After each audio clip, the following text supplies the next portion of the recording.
J'ai maintenant tout votre dossier et j'ai une mauvaise nouvelle. Les prélèvements sur l'image anormale ont montré des cellules cancéreuses. C'est pas possible. Vous êtes sûr? Je comprends, c'est une mauvaise nouvelle. Est-ce que vous voulez qu'on regarde les radios ensemble? Oui, s'il vous plaît. Vous voyez cette petite masse? Elle correspond bien à l'endroit du prélèvement. Oui, je vois bien. De toute façon, c'est foutu. Je veux pas me soigner. Ça sert à rien. Je comprends, c'est un coup dur. Mais qu'est-ce qui vous fait dire ça? J'ai bien vu ce qui s'est passé pour ma mère il y a 10 ans. Qu'est-ce qui s'est passé, dites-moi? Toutes ces chimiothérapies pour rien. Vous savez, avant de parler de chimiothérapie, il faut faire tout un bilan. C'est important de vous soigner. Je vais vous faire rencontrer le spécialiste qui va organiser le bilan et vous proposer le traitement le plus adapté à la situation, à votre situation. Quand je pourrais le rencontrer? Je vous accompagne au secrétariat, on va prendre rendez-vous avec le spécialiste, le docteur Lambert.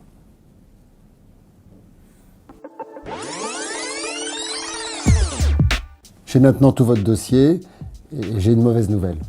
Les prélèvements sur l'image anormale ont montré des cellules cancéreuses. C'est pas possible. Vous êtes sûr? Le médecin rappelle succinctement qu'il a repris l'ensemble du dossier avec les résultats du dernier prélèvement. Il précise qu'il existait une image anormale qui nécessitait un prélèvement. Il replace donc l'annonce dans son contexte. La réaction de la patiente est marquée par l'incompréhension et l'incrédulité. C'est pas possible. Vous êtes sûr? Le médecin laisse passer un temps de silence, ce qui peut permettre à la patiente de mieux intégrer la nouvelle et d'exprimer ses émotions. Je comprends, c'est une mauvaise nouvelle. Est-ce que vous voulez qu'on regarde les radios ensemble? Oui, s'il vous plaît. Le médecin valide l'émotion, mais a aussi entendu l'incompréhension et le doute concernant le diagnostic. C'est pas possible, vous êtes sûr?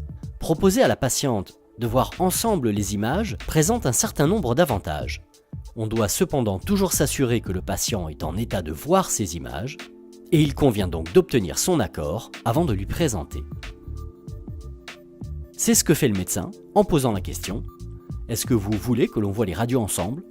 Vous voyez cette petite masse? Elle correspond bien à l'endroit du prélèvement. Oui, je vois bien. Après s'être assuré de l'accord de la patiente, tous deux se dirigent vers le négatoscope. Il est intéressant de voir les regards du médecin et de la patiente qui convergent vers une donnée objective. Ceci permet à la patiente de se rendre compte de la réalité de sa maladie, et ce, d'autant plus que souvent les patients sont asymptomatiques. Cette meilleure compréhension de la situation renforce la relation thérapeutique et l'implication du patient dans les soins. De toute façon, c'est foutu. Je veux pas me soigner. Ça sert à rien. Je comprends, c'est un coup dur. Ici, le médecin valide l'émotion de la patiente, mais il ne connaît pas la cause du refus de la patiente. Il n'a pas la compréhension de cette émotion. Il devrait mieux évaluer les raisons de ce refus afin de soutenir efficacement la patiente. Mais qu'est-ce qui vous fait dire ça? Le médecin continue d'évaluer le refus de la patiente en lui demandant de préciser les raisons de sa crainte.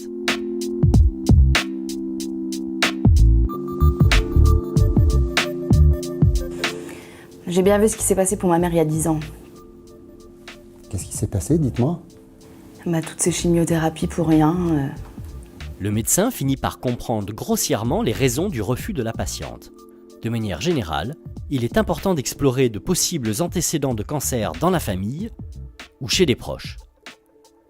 L'expérience vécue peut expliquer certains refus de traitement en raison de souvenirs en rapport avec la dégradation physique, des effets secondaires de traitement, des séquelles physiques, etc. Vous savez, avant de parler de chimiothérapie, il faut faire tout un bilan. Mais le médecin ne connaît pas vraiment les circonstances du cancer chez la mère de la patiente. Il ne peut donc apprécier ce qui, dans la maladie de la mère, motive le refus de la patiente. Une question ouverte du type « Vous pouvez me parler de ces chimiothérapies ?» aurait permis de mieux découvrir l'aspect le plus redouté par la patiente. S'agit-il du pronostic, de la lourdeur des traitements, de la fatigue, de la perte de cheveux ou de la fin de vie. Bref, le médecin n'a pas d'idée exacte des raisons du refus de la patiente. Il est réduit à une forme de fausse réassurance ou de réassurance inadaptée en indiquant qu'une chimiothérapie n'est pas obligatoire. C'est important de vous soigner.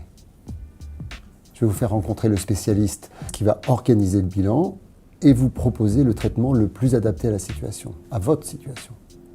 Le médecin soutient la patiente en s'impliquant et en réaffirmant l'importance de se soigner. Le sentiment de soutien vient ici de la perception de l'implication du médecin, mais on sent que la patiente n'est toujours pas convaincue. Quand je pourrai le rencontrer? Je vous accompagne au secrétariat, on va prendre rendez-vous avec le spécialiste, le docteur Lambert. Ici, le médecin clôt l'entretien en formalisant la suite de la prise en charge.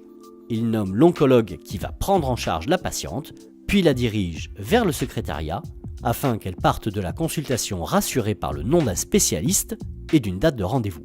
Pourtant, on perçoit toujours son indécision.